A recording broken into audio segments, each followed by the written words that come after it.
after they took I from the bottomless pit, but my hand was made strong by the end of the Almighty, and we're forward in this generation,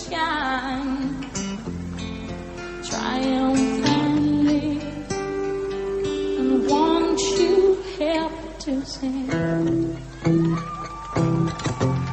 these songs of freedom, songs of freedom is all I ever had. Redemption song, redemption songs. Emancipate yourself from mental slavery. None but ourselves can free our minds. Have no fear for atomic energy, 'cause none of them can stop a time. How long shall they kill our prophets while we stand aside and look? And some say it's just a part of it, and we've got to fulfill the book. And won't you help to sing songs of freedom, songs of freedom. It's all I ever had. Redemption song, redemption song.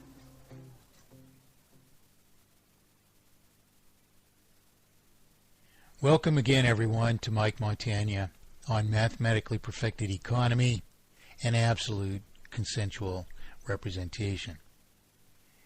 I am the 1968 to 1979 author, architect of Mathematically Perfected Economy, founder of People for Mathematically Perfected Economy, and principal author of a worldwide mandate proving an ever-evident fact of one problem and one solution, each proposition of which, from its inception, remains ever evident in the ever demonstrable facts which can and will avert what is no more than an imposed, artificial, and wholly avoidable global monetary failure.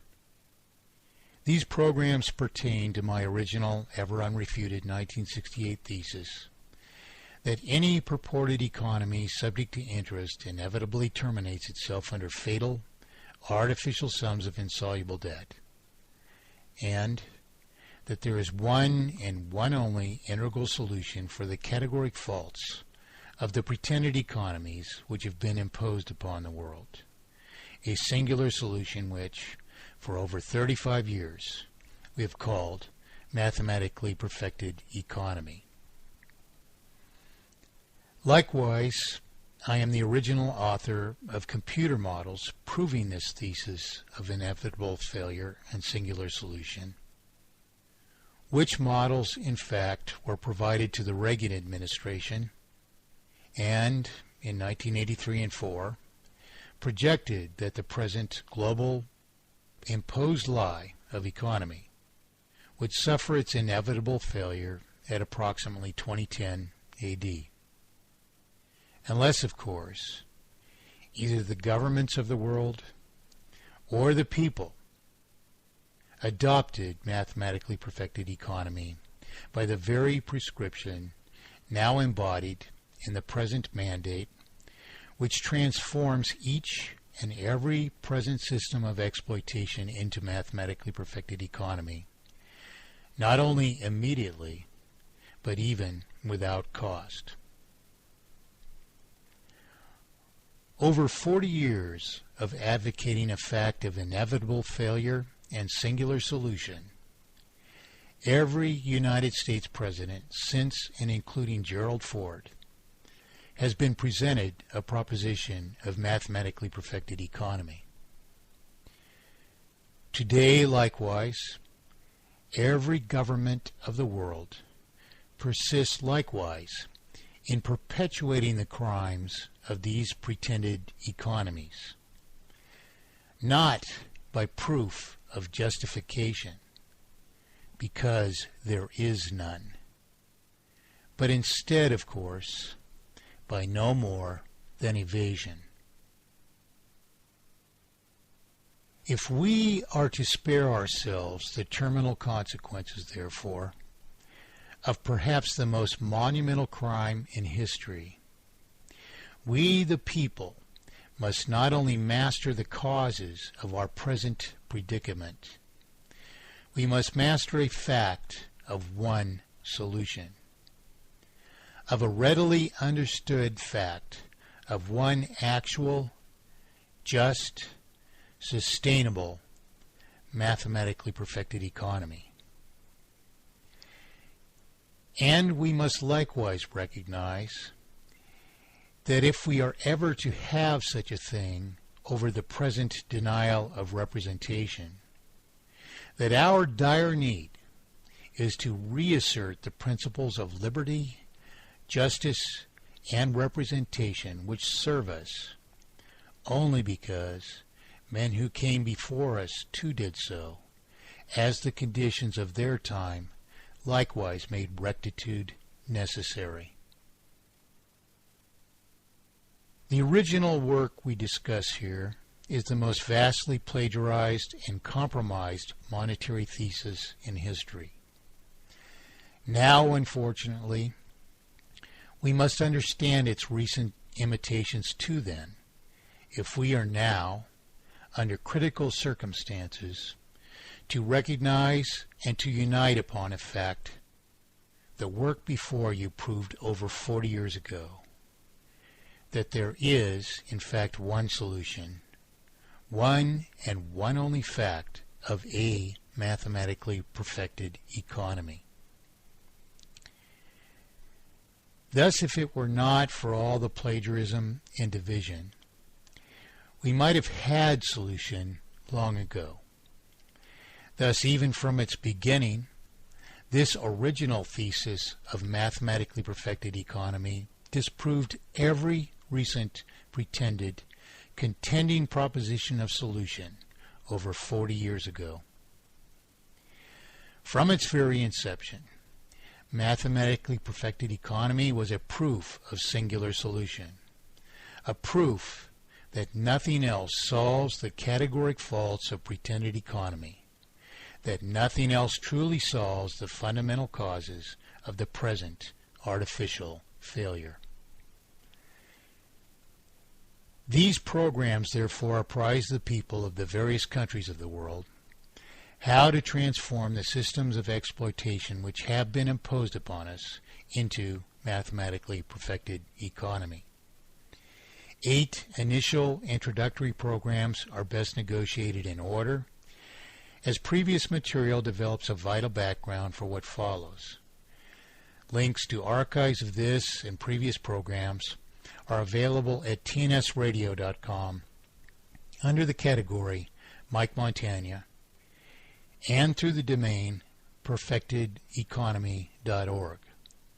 Respondents can sign national instances of our worldwide mandate for mathematically perfected economy and absolute consensual representation at perfectedeconomy.org.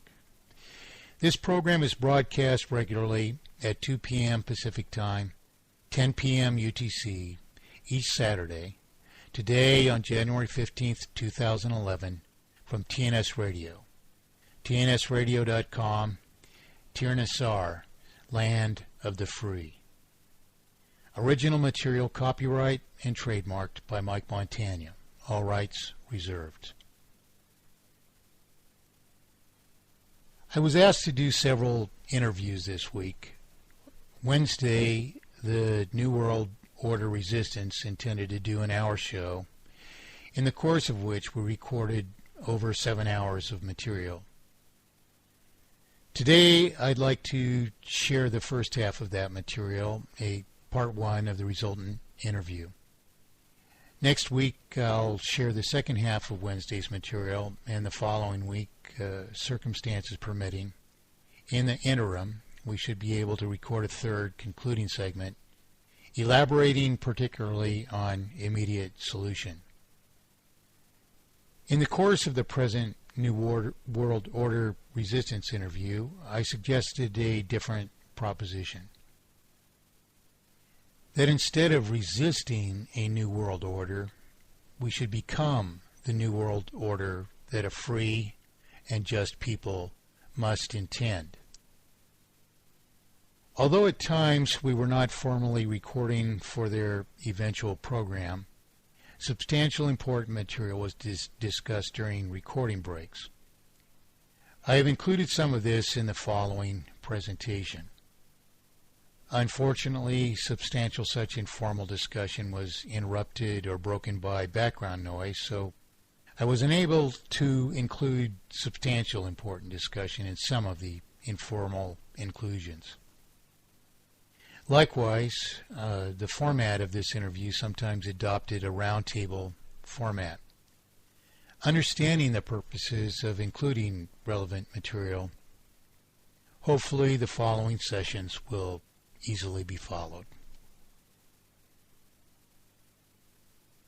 Mike, welcome this evening, and I'm actually quite excited to have you here. I've spoken with Carl before, and I've looked into your principles and listened to some other shows that you've had. And what I'd like to start with this evening is letting you introduce yourself and your background so that those listening get an honest idea of how you started as far as your knowledge base and how long you've been doing this, because you're actually quite learned in this area. You're an author, you're an engineer, and this interest started with you as actually as a child. And it's been a lifelong endeavor, actually. Actually, my introduction to monetary reform, so to speak, was more or less inadvertent. I had a very advanced education in mathematics, in particular as a young child. I was in college algebra in the second grade, and was recruited into, defense programs where young children were fostered along, and in the McCarthy era, and actually ended up opting out of that program at a fairly young age also. Years down the road, I was forced to take a high school course, which was below my usual curriculum.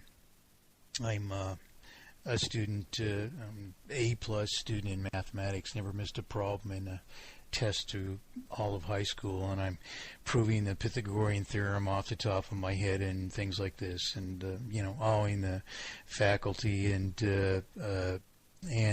yet I get stuck in a economics course, and this story's kind of long. I'll try and make it very brief. Basically, I was accustomed to teaching myself college level material from early elementary school age, and the way that I would dive into work would be to take a textbook and browse through it, more or less speed read it, and then start over at the beginning, not expecting to assimilate much actual understanding of the book by this process, but to get a picture of what made it tick, how it was put together, what it was leading to. Were we memorizing things? Were we understanding things? What was involved? And, of course, mathematics